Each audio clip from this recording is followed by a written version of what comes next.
नमस्कार शेतकरी मित्रांनो, कसे आहात? आशा करतो तुम्ही सगळे चांगले असतील। शेतकरी मित्रांनो, तुमच्यासाठी अत्यंत महत्त्वपूर्ण अपडेट घेऊन आलेलो आहे। ते म्हणजे महाडीबीटी पोर्टल अंतर्गत पूर्व समिती देणं हे सुरू झालेलं आहे।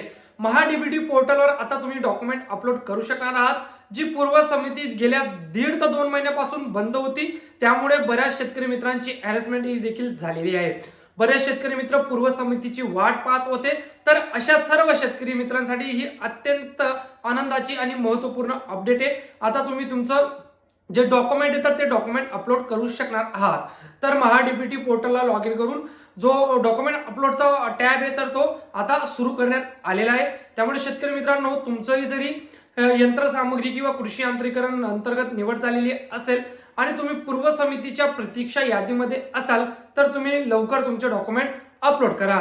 कोणकोणते डॉक्युमेंट अपलोड करायचे तेही सांगणार आहे। त्याच्या पहिले हा चॅनल सबस्क्राईब करून घ्या।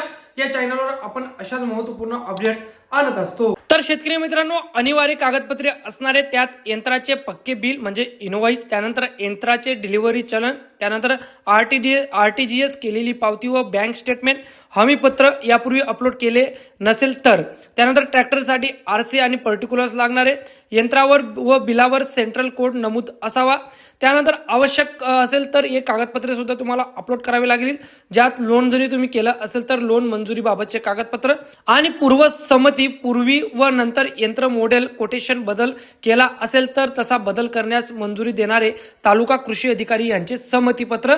तर एवढे डॉक्युमेंट्स तुम्हाला आता अपलोड करावे लागणार आहे पूर्व समिती मिळाल्यानंतर मित्रांनो।